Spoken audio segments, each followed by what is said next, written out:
Currently, I'm in Baytown, Texas right now, about 25 miles east of Houston. Behind me right here is Ross Sterling High School. A while back, a student at this high school was stabbed to death in the neck with a pair of scissors over a $21 THC vape pen. We're gonna go back to December 17th, 2025. It's about 10:30, 10:45 in the morning at this school. About 2,200 students come to this very high school. So it's not a really large high school, but it is a pretty good sized high school. So on that date, you have one 18-year-old Andre Matthews. And Andre is pretty mad. He's pretty PO'd because he can't find his THC vape pen. He's not supposed to have it in school, but he can't find it and he really needs to take a hit of weed. And for some unknown reason, he feels that 16-year-old Andrew Meismer, he has his vape pen and he wants it back. I don't know why he believes that he stole it from him. So they're arguing about this missing vape pen. And Andrew tells him, I don't know what you're talking about. I don't have it. So he gets up and excuses himself to go to the restroom during class. And Andre, right after him, says, hey, can I use the bathroom? So he goes. So Andre follows this kid to the bathroom. And according to a witness, he starts searching Andrew's pockets because he really believes he has this vape pen.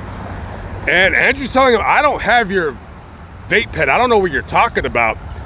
So he's searching his pockets and he pats it and he pulls out a pair of scissors and he takes it away from Andrew and shoves it in his waistband. They proceed to exit the restroom and they ended up in another class that was empty at the time. I think it was an empty science lab or something along those lines. So a few moments later, a kid starts yelling out in the hallway, there's a fight, there's a fight, there's a fight. And they're screaming pretty hysterically. So a teacher's aide runs into this empty classroom and sees Andre on top of Andrew, choking him.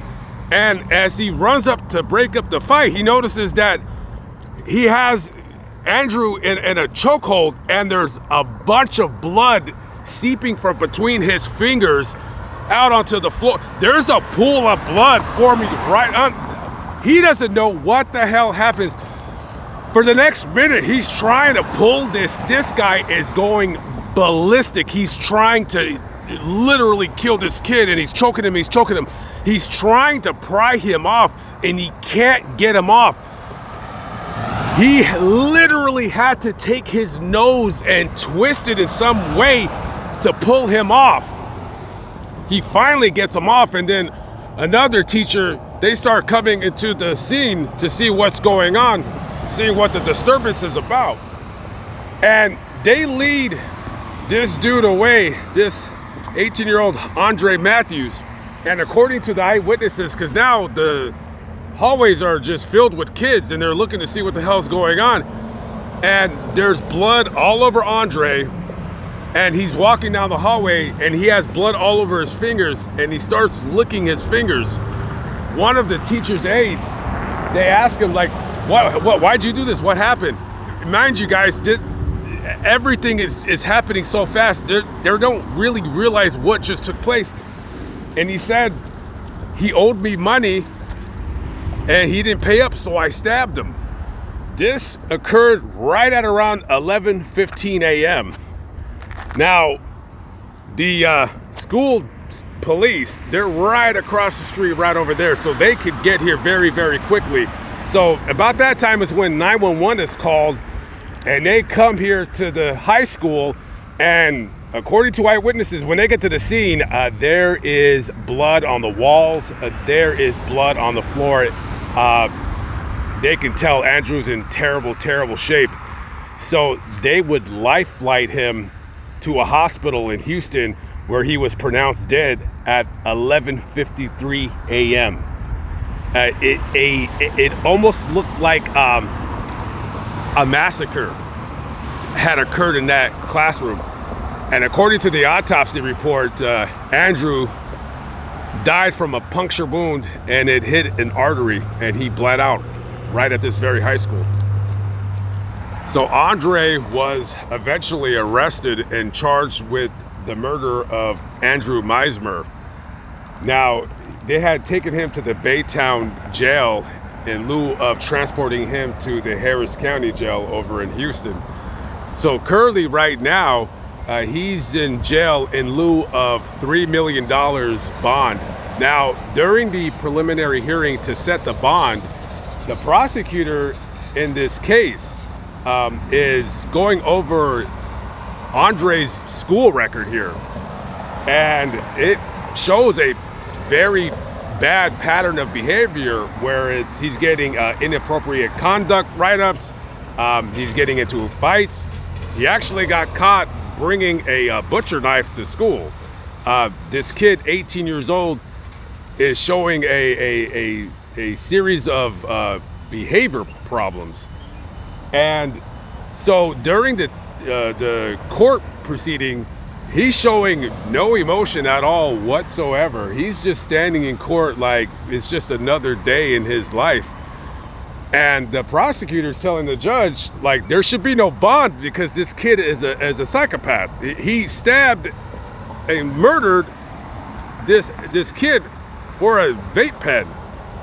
And the defense attorney, by the way, obviously, I don't know if this Andre Matthews family has any kind of money. I'm gonna guess they don't, because there's a public pretender representing him. And the public pretender's like, oh wait, I didn't know anything about the school record. That should not be admissible in court. And they try to get that thrown out. And they're saying like, oh, because during courts, there's the prosecution is supposed to give the defense all of the evidence that they're going to use for this court hearing. And the defense is like, well, we didn't know about his school record. Well, dude, that's your job. You're an attorney. You're supposed to do this kind of stuff. At that time, it's not the prosecution's job to make sure that you have the paperwork that you need to defend your client. God, this guy's an idiot. So the judge is like, no, the write-ups of the paperwork showing his behavior in school, it's very admissible in court. So they give him the bond, which is the $3 million bond. Now, what caught my eye about this story is actually not the murder itself, because I eventually would have, covered it. But there was a lot of people out here protesting, and they were protesting, and I was surprised that they were out here protesting, because this Andre Matthews should not have even been coming to school here. You kind of cite his age, which is like 18. By the time you're 18, you should be, at least kind of on your way out of high school. And I don't know what grade he was in, but just because of him being known as a bully, being known as a hothead, kind of being crazy, and after the stabbing, they didn't even call off school. They just kind of continued on with school. And you have a lot of students citing safety concerns coming to this school, and you had his girlfriend being interviewed. I guess they had been dating for about 3 months. This kid, I didn't see anything at all bad about him written anywhere. Commented he was a very well-loved student here.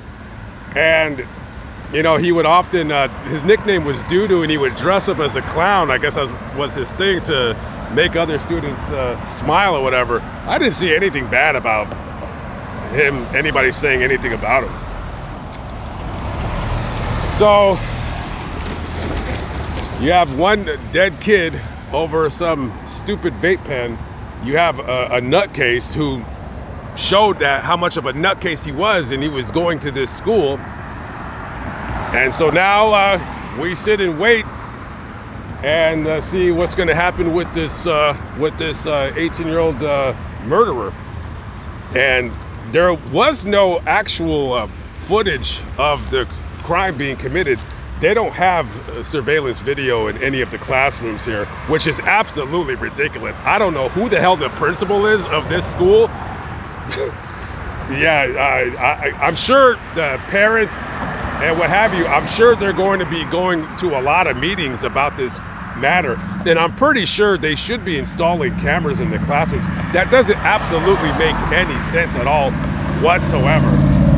So a bad job on the principal, because you know you're having a kid who has pretty bad problems, and you're not holding teachers accountable. Which, you know, I'm not blaming the teachers; they can only do so much. But you know, you got to show accountability when it comes to stuff like this. And then when you don't, and you let things fester, next thing you know, some kid's getting stabbed in the neck with a pair of scissors over a vape pen. And this I don't know, he just has this look in his eyes. He just looks crazy. And he killed this kid, and his life is over. He's, if you guys don't know about the Texas justice system, this is the worst state, in my opinion, to ever commit any crimes. I've said that plenty of times, if you've never heard me say it. I don't think he's ever getting out. They're gonna convict him of this murder. He confessed to a teacher right after it happened. He had blood all over his hands, licking the blood off of his fingers. This guy's a nutcase. Oh, he ain't never getting out. No, he's gonna die in prison. So if he's pissed off now because of his vape pen, well, where you're going, buddy, there ain't no vape pens. There's gonna be a lot of things that you're never gonna be able to get to do ever again. Okay, guys, I'm out of here. Catch up with you in the next video. Peace out.